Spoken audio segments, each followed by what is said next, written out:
welcome to the Combat Exchange. This is Prashant Pasunuri and I am joined by National MMA Champion and IMMAF representative for India, Karan Chauhan. Welcome to the show, Karan Chauhan. How are you doing? I'm good, man. Thank you so much. Today we have a very special guest with us who happens to be a 4-time national champion, a 3-time IMMAF MMA India representative, and who also happens to be a UFC commentator for Sony on Sony 10-3, Balakrishna Patange. Bala, how are you doing? Hi guys, what's up? I'm doing good. How are you? I'm excited to be on this show, Combat Exchange. Thank you for calling me for the first time, your first guest. Yes. So that is a very good honor. It's our first episode, and I couldn't think of a better person to ask because Bala knows about people that people in their own federations don't know about. Bala knows every small fighter from every nook and cranny of the world. So I couldn't think of anybody better. Where did this whole journey in MMA begin for you? Tell us a little bit about yourself in your background in sport. I understand you have a master's in sport management. That started later. First, it was, a very normal story where a kid who's fat, looking for ways to lose weight. And I'm bored with gym. I was doing gym, like weight training, normal weight training for like 2 years or 3 years. And I was very bored of it. So I was looking for a good way to lose weight.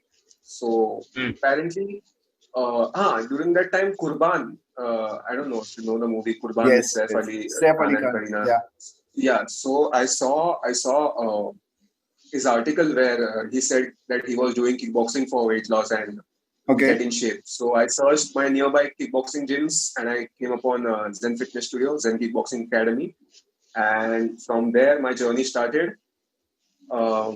So that was my start. I didn't have any expectation or, I didn't want to go pro or anything else like right now or even fight. I was just like, I want to get in shape, lose weight. It's a good way of doing it. I didn't even know MMA. Like I didn't know MMA. I went there as a kickboxing gym. And then, there I started kickboxing and they introduced me to the concept of MMA. And I was interested. So, I started doing it and then I didn't even know you could fight in this. So once I was just surfing through the channels and I saw Brock Lesnar fighting. Now, Brock Lesnar was not fighting in WWE. Brock Lesnar was fighting in UFC. For a change, he was fighting in the UFC. Yeah, exactly. So one of his rare fights I and saw. And this was back in 2000? 2014. 14. Okay. Yeah. So before that, I have no sports background. Right. So I have no sports background. Like nothing, not any athlete. So nothing, not karate, not boxing, nothing. So I just saw Brock Lesnar and I was like, okay, this is something like WWE, like another promotion of professional wrestling. But it was, then I came to know, this is real shit. This is the real shit, not some, acting. No disrespect to professional wrestlers, but yeah. So then I was like, okay, I was interested now. And then I started, going seriously and I used to train, I actually, at that time I was doing my CA. Like I was studying for my CA and I had some vacation. So my classes started at 7 o'clock in the evening, but I used to come there at 6 o'clock and I used to hit the bags I used to just do roundhouse kicks or just, come there 1 hour early. So that is how I got my start. And 8 months later, my coach asked me if you want to fight. Yeah.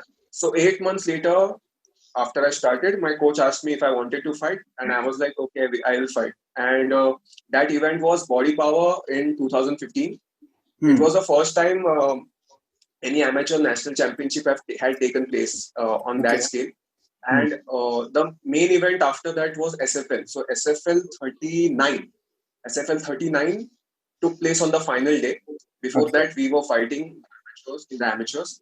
So I was fighting in the light heavyweight division and I had 2 opponents. First opponent, and like that's nothing to speak of. I just secured my first opponent with the left high kick and the second opponent with the right head kick. And that was like my first experience of a knockout because that guy was sleeping for like 2 or 3 minutes. Okay. So, it was very scary. I don't know if you've seen the video. You can find it on my Instagram. So So I mean, it was light heavyweight division, so I was not that much in shape. So, but that was very scary. And that was after a time when he got up and everybody assured me, I was actually scared ki, oh my god, what I had done. But like everybody assured me ki, everything is good, sab theek hai. So I was happy. I was very ecstatic. So that was a very great start for me. And since then, to be honest, 5 years later, it's almost end of 2020, and I have not had that many fights as I should have had. But because I was in a very heavy division, so I didn't get that many fights to fight that many fighters. But yeah, after that the journey that was my first national championship, and then in 2017, I had my second national championship win. So 2016, I didn't really fight that much, or only a couple of kickboxing matches.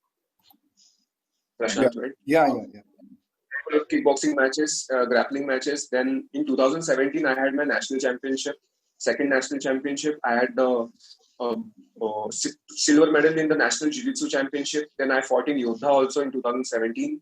And in 2018 again, that was actually my third national championship in Delhi, but I lost my fight because I had gone to a lighter weight class, the middleweight division, and my weight cut was like, I didn't know what I was doing and I was gassed in the first round. So I lost my fight. But after that, I got a chance to represent India in the World Championship 2018. And so that was my first time going to Bahrain to represent India in World Championship. I lost that fight to a Bahraini wrestler. Wrestled the shit out of me. Then in 2019 was a good year for me because I won 2 national championships there. And in 2 national championships, and I represented India twice, once in the Asian Championships and again in November in 2019 for the World Championships. And that is my whole journey in MMA. So I won my 4th national championship and 3rd national championship in 2019. So 2019, I won 2 national championships. So that was, I think, a very successful year for me. And after that, 2020 was the shit show. We all know it is. So that is my journey in MMA. A long time to be an amateur, but I want to go pro when I know I can be in that. So for now, at least for 1 more year, I will be competing in the amateurs and getting experience, which I know I want, and which I know that I know what I have to do to be a pro. So that's not a worry for me. And when I get to that confidence level, I will, or what I want to see in myself, I will definitely go pro. So within a year or 2, I will go pro. So that is my whole journey from start to right now in MMA. To shine a little light on what Bala said earlier, that he didn't have a lot of fights because he was in a heavier weight class. What people don't know is that there are not a lot of fighters that apply for fights that go welterweight onwards. So you have 11 weight divisions. You have strawweight. You have flyweight. You have bantamweight, featherweight, lightweight. You have welterweight, middleweight, light heavyweight, and heavyweight. Sorry, 9 weight classes, not 11. The welterweight onwards, that's 77 kgs onwards. There's not a lot of people that apply and register for the fight. So those weight divisions are usually not as stacked as lighter weight classes. A lot of people that get into fighting because it goes with where you are in the world. But it's changing now because in Bangalore Open, the last nationals I won, I had to fight 4 times. So there were a total of, I think, 27, 28 people in the welterweight. You fought at welterweight. So if you were still at middleweight, you would have probably had 3 or 2 fights. No. Even Weber in middleweight had 3 fights. So it's even in light heavyweight division there were 2 or 3 fights. So I think it's a good fact. We have in that national championships we had around 300 participants. So that was a huge scale, and I'm very happy that India is going to that scale, that you have 4 fights, 5 fights, because as Karan knows that 4 or 5 fights really take a toll on you. Right. Yeah, it's especially when you're fighting in the amateurs in the International Mixed Martial Arts Federation tournaments, the IMMAF tournaments. You have to make weight every day, so you have to maintain a certain weight limit. You can't be too heavy. You can't, and you're not always at your healthiest necessarily when you're fighting. When you have to maintain a certain weight class throughout 5 days, it's hard enough to make it on the first day, let alone 5 days in a row. But it instills that discipline of staying at a healthy weight and fighting at a healthy weight. Cutting the huge amount of weight and then just like putting 5 kgs on one whole day. क्या बात कर रहे थे अपन? Charles, so we were talking about the IMMAF. We were talking about the International Mixed Martial Arts Federation and their everyday weighing-in system. So you weigh in the morning of the fight. So you have to make weight between you have to give your weight between 6 a.m. and 8 a.m. They weigh at least, how many athletes were there this World Championship when we went for it, Bala? 400 to 500 athletes.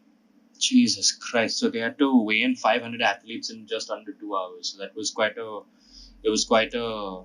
I don't know. It was quite a behemoth task for IMMAF, which is why they're so particular about everything, and they don't give you even 1 gram weight allowance, which Team India learned the hard way when our former world champion Mehboob was disqualified because he couldn't make weight.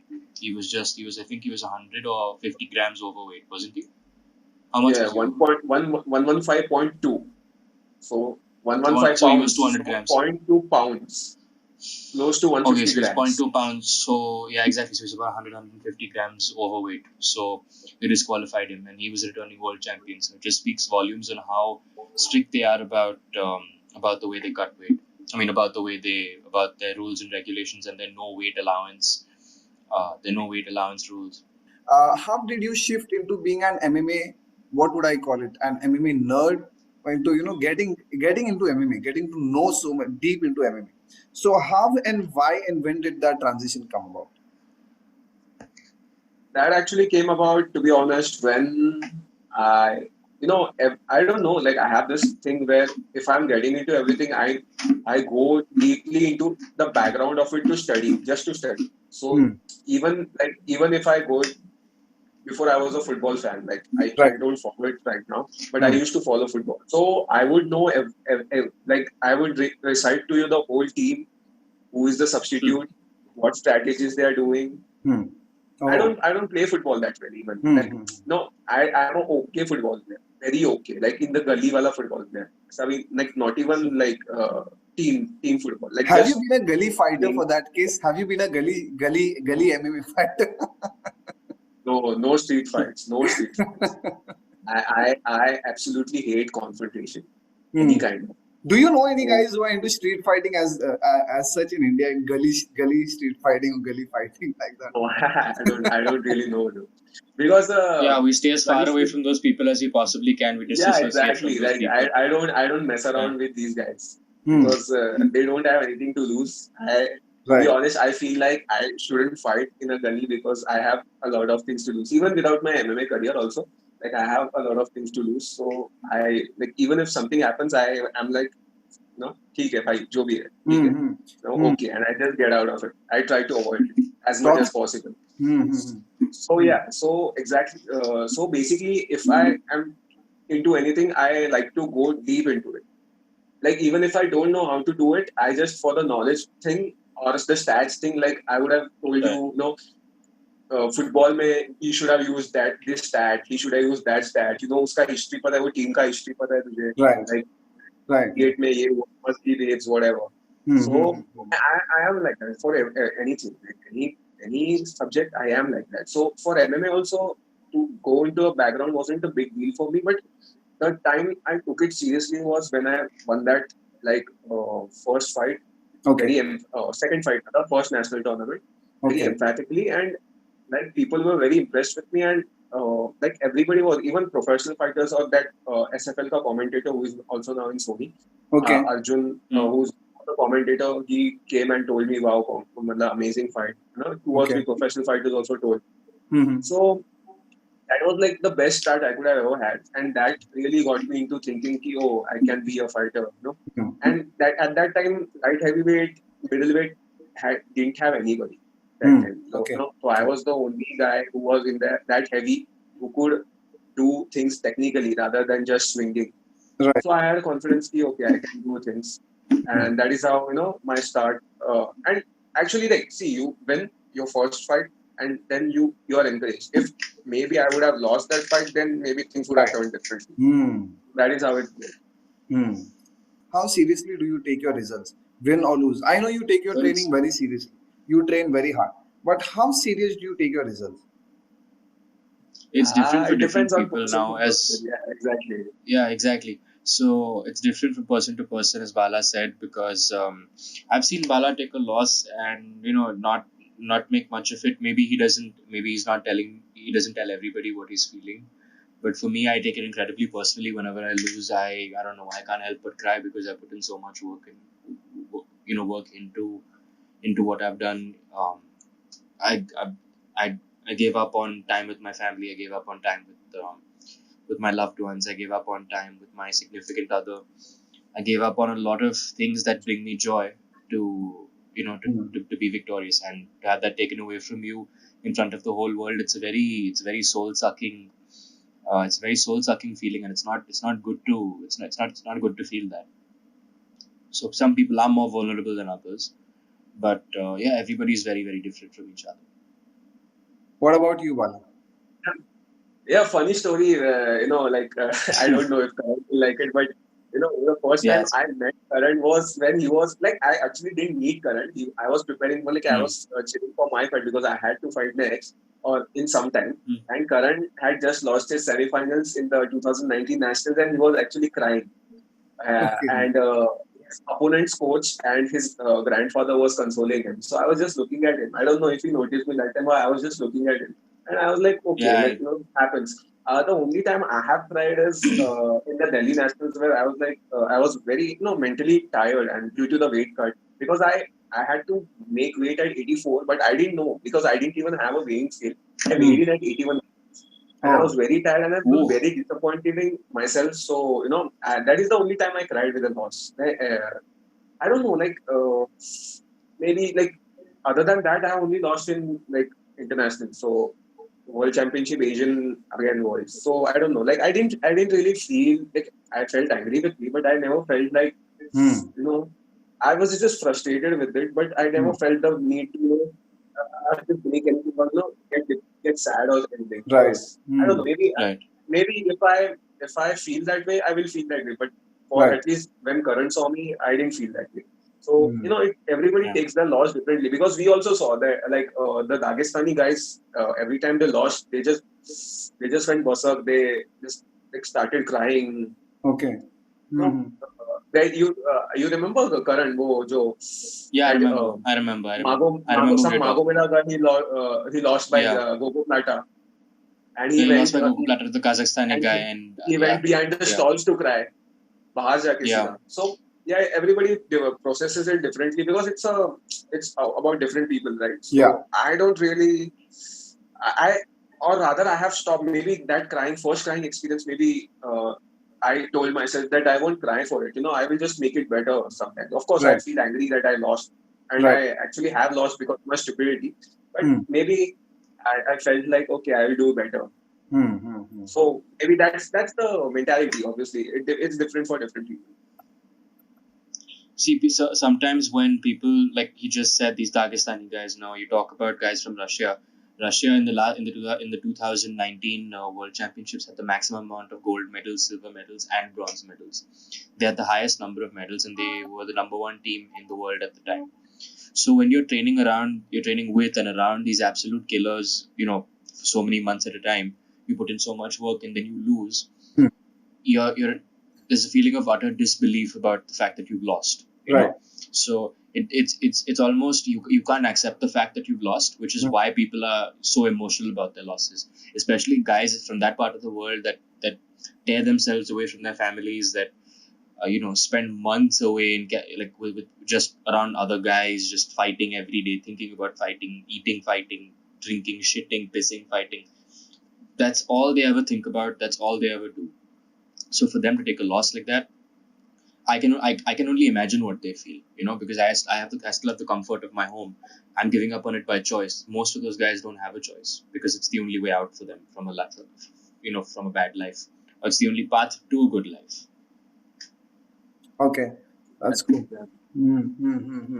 So yeah, so it's different for different people, because different people are investing different amount of energy on their competition or on their fights, and Yeah, it's another conversation. Exactly. I think it's a very deep conversation, as deep as you get into it, because as fighters, you need to be balanced, but at the same time, you need to be very, very serious about your fighting. If you're fighting for, if you're fighting for your life, if you're fighting as a professional fighter, in some way, Bala is associated with the UFC.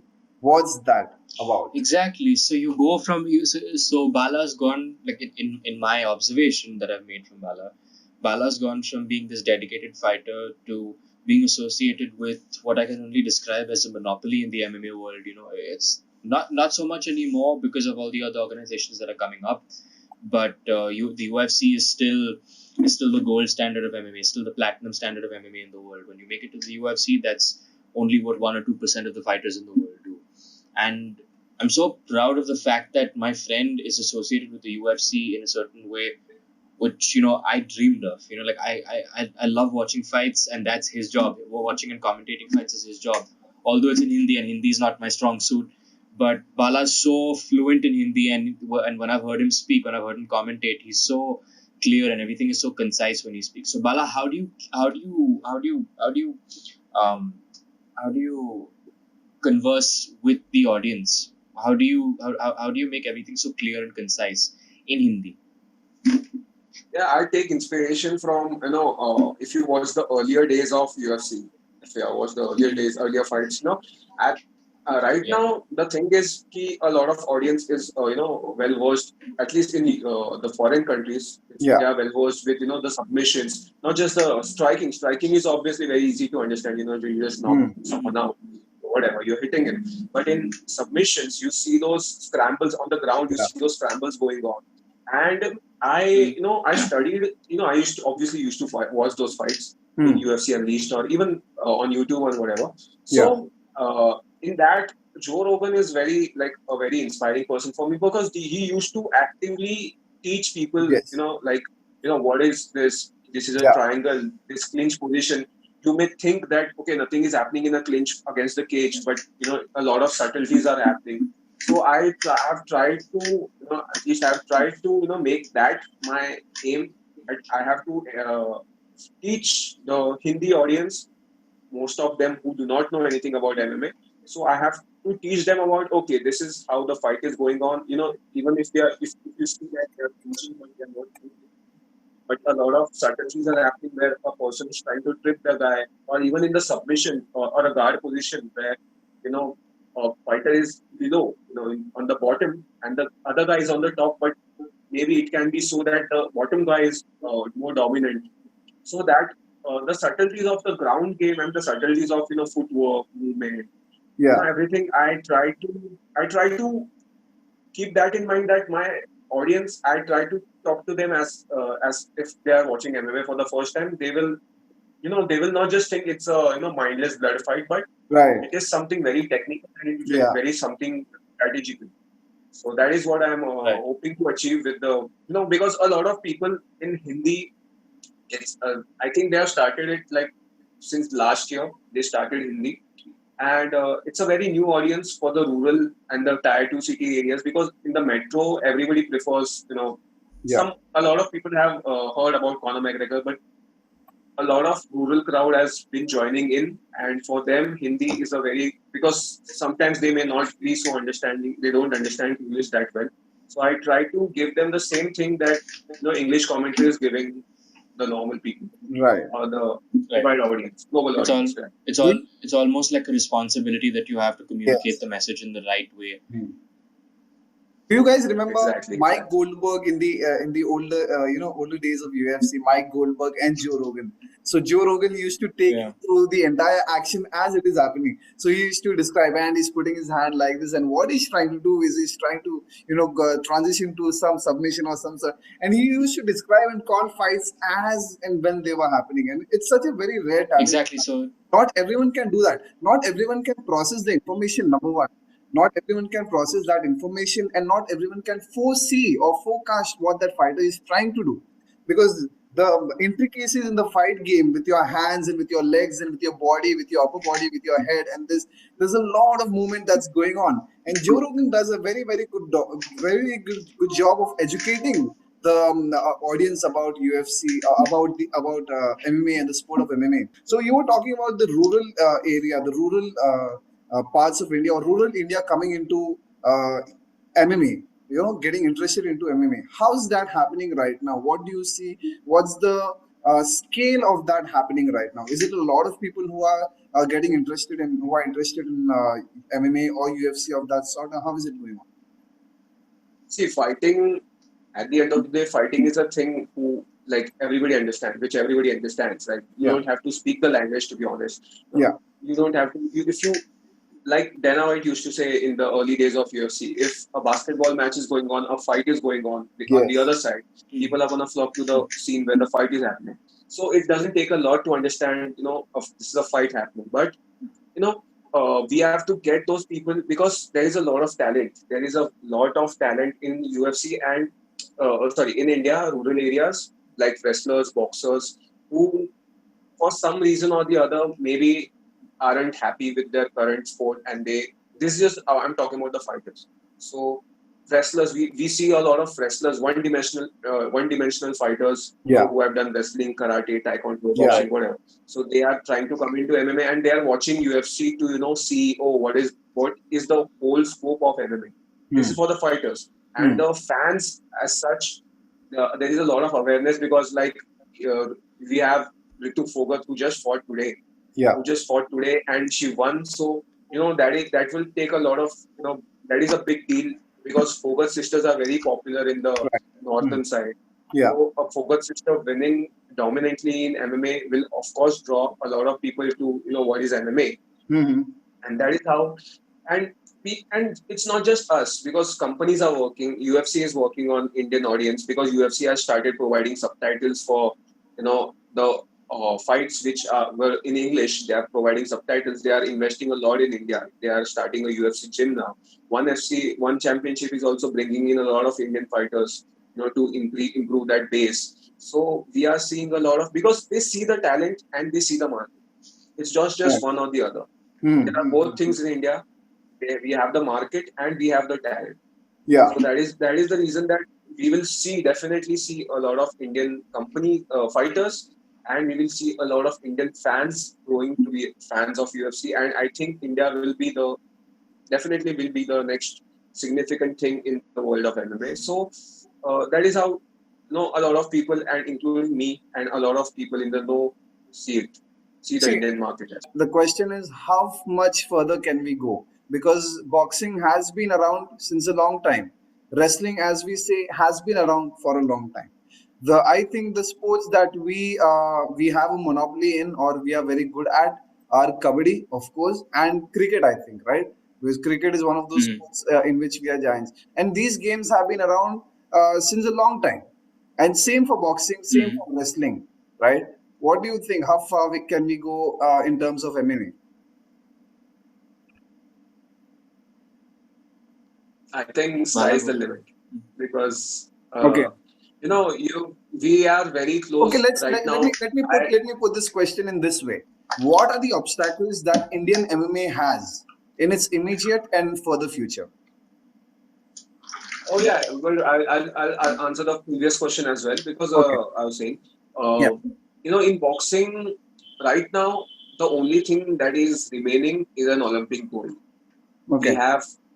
I think we have a bronze. We don't have a silver yet. But in wrestling, we have a silver, we have a bronze, we have World Championship gold, we have World Championship medals. And right now, there are multiple members in the boxing sport and the wrestling sport, which as an MMA fighter, I will look up to boxers and wrestlers. So these guys, right now, the wrestling sport there are, I think Bajrang Punia is a favorite to win in the Olympics. You have the Fogat sisters, you have, Deepak Punia in wrestling, and Jitendra Kumar in 74 kg. And in the boxing, we have Amit Pangal is a favorite, silver medalist, World Championship. We have Ashish Chaudhary. So we have a long list of people who are looking, people have said that these guys can win an Olympic gold. These are promising prospects. Yeah, no, not even promising. Yeah. They are saying that they can win, because World Championship silver medalist. Deepak Punia is a World Championship silver medalist in wrestling. Amit Pangal is a World Championship silver medalist in boxing. So these guys can definitely challenge for the gold. And 2021 Olympics, we are definitely looking forward to those. So that is the limit. That is the limit. And the thing is, for boxing, at least right now for us in MMA, we have that acceptability that, if you are a good boxer, you will get money. Right. But in those time, in the earlier timing, before 90s, before in 80s, you had nothing. You could be a national level champion, could be an international level champion, and maybe 20 years later, we will find you in some street selling vegetables or whatever. But right now, that is not the case. That is not the case right now. So even those people who are fighting, who are competing in the international level, they will have a secure future. And that is a good thing that has happened for sports throughout the years. So in MMA, we have a good base with, we have a good idea of what the structure should be. By looking at boxing, by looking at wrestling, we have an idea that we want the same kind of structure for MMA. If we are recognized by the government, when the government recognizes, they have a ready-made base for us. They have a ready-made base for MMA. Okay, so we will design the MMA support system on the lines of wrestling or boxing, something like that. If the government recognizes us, the sky is the limit, because we already, with minimal support, of course, self-sponsorship, whatever, we are consistently, going to World Championship with gaining experience. And I have, as someone who has trained outside as well, and who has trained with UFC fighters, who has trained with UFC coaches, and Karan will of course agree with me on this, that the coaches in India are no lesser than what they are in outside countries. I have seen no difference. So even my coach, or or other coaches I have talked to, I know a lot of coaches in India as well, because we meet each other on tournaments. Their knowledge level is not lesser than those of a UFC coach maybe. But of course, the support system, the financial backing from parents, that matters for the students. But as coaches, if you give them a proper platform, and of course for the fighters, if you give them a proper platform, I genuinely tell you, the sky is the limit, because we already had one world champion from India, Mehboob, and we will definitely have more. Maybe not immediately. And sorry to say, even I feel bad when I say not immediately, because even I am the immediate, like I am me and Karan. Karan obviously has a few more years in amateur, because it's a little. But for me, I think this is the last year of my amateurs, and I feel very bad, believe me, when I say that not immediately, but maybe after some 2, 3, 4, 5 years, we will have that consistent level of where we will medal in the world championship or the international competitions. So that is the future of Indian MMA. That's how I feel about it. Okay. And about the obstacles, of course, I told you, like the financial thing is the support is the only thing that's stopping us, nothing else, because the talent level is here, the coaching level is here, just the financial and the government support is what is needed. You talk about the financial support from the government. Some people don't have the financial support to train. They can't support themselves to train, because you call MMA what you want. It's people do it for passion and everything, but it's a fucking expensive sport.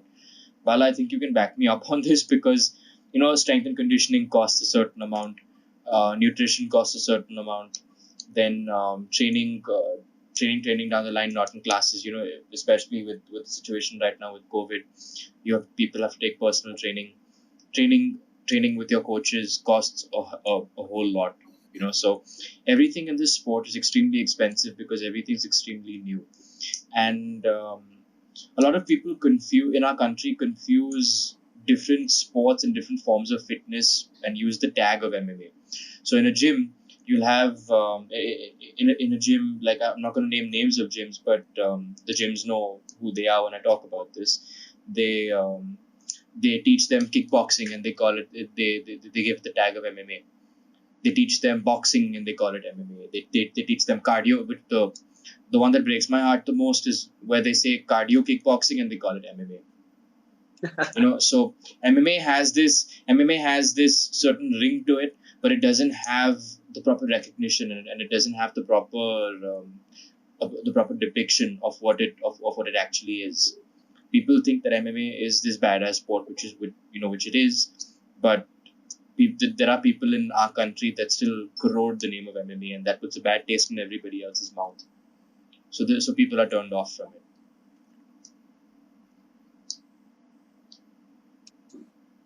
Yeah.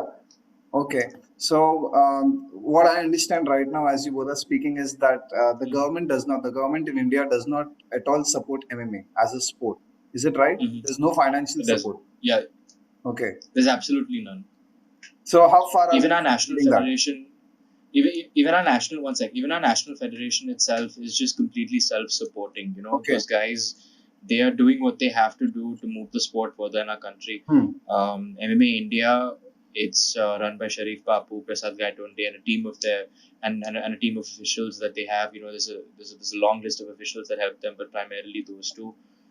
Sharif Bapu is the president of MMA India, and Prasad Gaitonde, he's the general secretary. Those two have been around the MMA federation scene and amateur MMA scene for the longest time, so they know exactly they know exactly how to promote amateur MMA, but they also know how to promote fighters who do well for them. They know how to market themselves, and if you ask me, they've done a fantastic job in setting up organizations like Underground Fight Nights, like Fight of Nights, that has their fight cards mostly in northern India. Um, and they have a few other promotions coming up. And each MMA nationals that they host, they they absolutely knock it out of the park. And if you look at those you look at those tournaments and you think that shit, somebody with years and years and years of experience has put this up, but it's all self-made. Like all of them have created contacts through years and years and years of hard work and called in every last favor they had to, and that's the sad reality of it. But that also speaks volumes on how dedicated they are to being successful and making the sport in this country successful. Okay. So as we are speaking about Indian MMA, at the same time, I want to ask both of you, uh, who are some of the fighters do you think are going to make it big into MMA in India, in the Indian circuit? I know it's a tough question to ask because maybe you've got some friends of yours fighting, and it might be biased or dicey. But I want to ask you, who are some like three? Can you name some 3 or 5 fighters, who can or who are on their way to make it big into the MMA circuit, either Indian, international, most probably international. Yeah. Nala, you go first. Yeah. So my friend Karan Chauhan, I feel he will make it. But on a serious note, he will actually. So the way he's been working, I see him work. So I feel that he will make it big. And of course, he's going to Canada for his training. So I feel definitely he'll make it. In the amateur fighters, I'll just tell you. So Karan is one. In the amateur fighters, like Mehboob is obviously there. Wow, he's a guy like the way he fights is. I really look up to that guy because I try to watch his fights and a lot of it are available on YouTube. So sometimes I I have come to the stage where I don't really like watching pro fights just for fun. I watch amateur fights if I Okay. want to watch fights, but Right. it's my thing. So right now that's what's happening. And who else? Who else in the amateur circuit? I like uh, really actually I have to think about it. It's a I like Rahul Thapa. I like Rahul Thapa. Hmm. He's a fighter. I like his style. And I like my friend and brother Rohit Tyson, who is gonna go pro. So I actually, Rohit Nair, who is not really fought that much amateur, but he has a long because of injuries actually, but he has a long career ahead of him. And he was really injured for quite a while, so he didn't really show up to amateur events. But he is really good, and he's like a dark horse because not a lot of people have seen him fight, but he really fights well. Hmm. Who else? Who else? Who else in the tournaments I really like? For now, at least, these are the names I remember in the Hmm. amateur circuit. In the pro Okay. circuit, I feel Kantaraj is like the first names, one of the first names I should take, Kantaraj, because the way he has dominated even international fighters makes me Hmm. feel that of course, he's gonna fight in one championship. So definitely, we'll see him dominate some people there in the pro scene. Anshul Jubli is one I have hopes on that he will do well. But because he's only fought in Indian scene and of course he's dominated. But in the international scene, I hope to see that guy dominate. And I guess that makes it. I guess that makes it 5 for you. Yeah. No, yeah, and obviously, like, no offense to all Of those course, of course. everybody else, because off the top of my head, I remember these guys. In Dark Horses, to be honest, there are a lot of people who, because Indian scene is not that consolidated where everybody knows everybody. Because Hmm. Hmm. you may have a fighter who is 5-0, but he is Hmm. fighting in the smaller promotions and we don't know about him. So I only know those people. I only know those people who are maybe fighting in the Matrix, all professionals who are fighting in the Matrix or maybe Brave or SFL. So obviously, I will be able to name those people who I have seen on TV. Maybe there are those undiscovered gems. So I would like to apologize to them if they are watching. So yeah, these are the names I could think right off the top of my head. Karan. Few names that I could think about again. I mean, I don't mean to say this. I don't mean to say your name first, Bala, because you said my name. But I genuinely mean that I truly feel that Bala is going to be successful over most other fighters that I know about in this country, just because of how closely he studies the sport. And I feel that that takes you a really, really, really long way, not just in terms of marketing, but in terms of his own skill, where I've not seen big guys like him move the way he does, be as technical as he is. And Bala and I happened to train together last week. Was it last week or was it week before last? The week before last, I guess. Yeah, week before Yeah, last. so week before last, Bala came home and I've set up a bunch of mats in my room and I have 2 bags outside. Unfortunately, we couldn't do any bag work. But Bala's ground game for a tall guy is absolutely insane. You're a blue belt in jiu-jitsu, right? So yeah, sorry. You're a blue belt in jiu-jitsu, No, right? I'm a purple belt, but Okay. I'm a purple belt in jiu-jitsu. Okay. Achha. Okay. So I survived. I survived a long 5 rounds with purple belt, which was a big win for me. But he still tapped me out with a wrist lock. So so to be submitted once against a purple belt was insane for me. But my point is that Bala is very technical, and for that reason, I feel he's going to go very, very, very far. But provided you fight at 84 kgs, because I think that's your optimal weight. I'm not gonna fight at 77 IMMAF at least. Yeah, don't because that's. I mean, you look like a ghost at that weight, but yeah, you look like Michael Jackson from Thriller in that at that weight. Yeah, I'll show you a picture. That's why I'll show you a picture, Prashant. Okay. Later, I'll show you a picture. That's why you think it's funny. Okay. You'll know why I think it's funny. Okay. Okay, so second person right off the top of my head, Hmm. including pros and amateurs, would be, of course, Ritu Fogart, who I feel has every chance of being a world champion given her current run of form in one championship. Absolutely dominating all of her opponents, taking them down, essentially just Khabibing all of them. Doing what Khabib does to everybody. Ritu's doing that to everybody at a much smaller weight class. And the fact that I feel that she's the number one pound for pound Indian MMA fighter in the world right now. The fact that she's this homegrown wrestler and has moved to Singapore and done what and has done what she needed to do, immigrated to a different country to do what she needs to do and get the training she needs. It takes a lot of balls to do that, and it takes a lot of guts to go away from home and and take your chances with an absolutely new sport and be so dominant in that sport. Where they made a movie on both her sisters, but she kind of had to take a sideline. She had to be sidelined and sit on the bench for that movie. Nobody really acknowledged her in that movie. But I feel that if they make a movie about the Fogart family in MMA, that she would be the star for it. Bala was talking about dark horses. There's a guy I might potentially fight one day. His name is Kaushik Sai Kumar from Chennai. I think he's one of the smartest fighters, which is what scares me most about him. Like he's one fighter that fights with his brains. He's a very good wrestler. His wrestling for MMA is fantastic.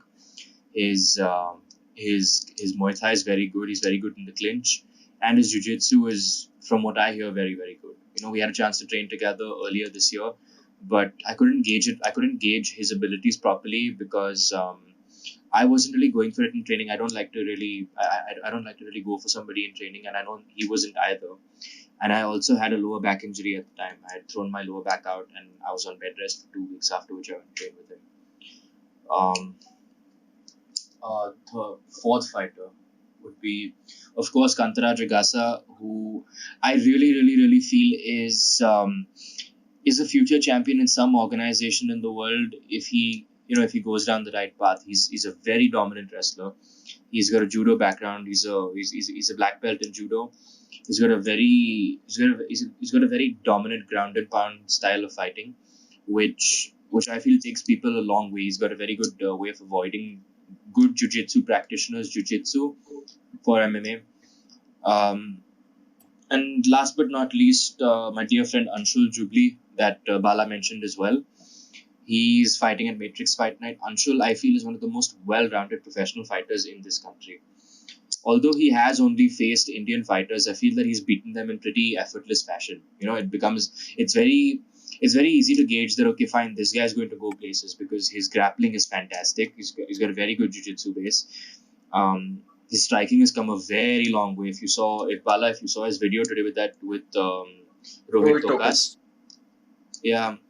If you saw his video today with him, his boxing is looking really sharp. And over the last year and a half, his striking has come a very long way.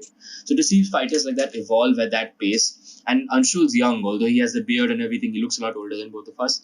He's very young, and then that's in his favor. Like time is on his side. And the fact that he got into the professional ranks when he was actually looking for an amateur fight. In one of his interviews, he mentioned that he had sent in his fighter profile to fight as an amateur at Matrix Fight Night, but they gave him a pro fight against who did he fight in that first one? Sanjay Budwal. Sanjay Budwal. And he made he made that fight look easy. Although it was his pro debut, he made that fight look easy. Sanjay at the time was coming off this insane knockout against Dhruv Chaudhary. And he knocked out Dhruv Chaudhary. He had done all these insane things, and he was this big name in MMA. But Anshul didn't let that pressure get to him, and for that, like handling that sort of pressure, for the way he handled that sort of pressure, and for the way he fought and he made that win look so effortless, I feel he's going to go very far. And with this, we would like to end this episode with Balakrishna Patange. Karan Chauhan, do you want to say do you have anything to say before we move on to Bala? I just wanted to say thank you for, I want to thank everybody for tuning in and listening to this whenever you guys do. This podcast is going to be 100% honest about the unfortunate and some of the most unfortunate realities in the sport of MMA in our country. This podcast is going to be... The purpose of this podcast is to reach out to people and tell them about the reality of the sport in this country, because it's a fairly green sport. It comes with its struggles, and it comes with its highs, it comes with its lows. But everybody that listens to this, I want to say thank you. And I want to thank Bala for being here. I couldn't think of a better guest because, we've heard about some fights, we've heard about some fighters, we've heard about aspects of this sport in depth that we would probably not hear from most of any other guests that we have on, and it's just, I'm so happy that I'm finally doing this. I wanted to have a podcast of my own for very long. I want to thank you, Prashant, for taking this forward with me. And I think that's about it from me. Bala, do you want to say anything?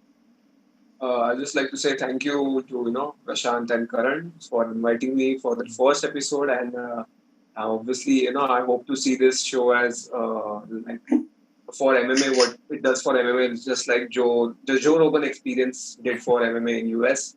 It actually Joe Rogan experience was a huge significant factor in normalizing MMA to a lot of people who didn't have a lot of interest in MMA, but there is a lot of proof that Joe Rogan's viewers who were not into MMA actually started watching MMA because of the guests he brought in on his show. Yeah. So I hope this show also achieved that same heights. And of course, it was amazing talking to you guys for MMA because as Karan also knows, and I also know that if we start talking MMA, we can go on for like hours. But regretfully, we have to end this show right now. So I would like to take this opportunity to thank Karan and Prashant for this amazing opportunity for as a first guest of Combat Exchange, and I hope everybody liked talking about MMA and listening about MMA from us. Thank you. Thank you. And likewise. And likewise, it was good talking to you, Bala. It was good picking your brains on various subjects ranging from your life, your career in MMA, and coming back to this MMA scene in India, and back to UFC, and back to what's happening all around the world in terms of MMA compared to all the other sports. So that was it from the Combat Exchange, ladies and gentlemen, with Karan Chauhan, my co-host, and with our guest Bala, whom we were very fortunate to have on for a very first episode of the Combat Exchange. So if you're on Instagram, you can go on and follow us on the Combat Exchange, that is TCE Podcast. And we also have a channel on YouTube, that is the Combat Exchange. You can follow us there. So that's it, ladies and gentlemen. Until next time, goodbye.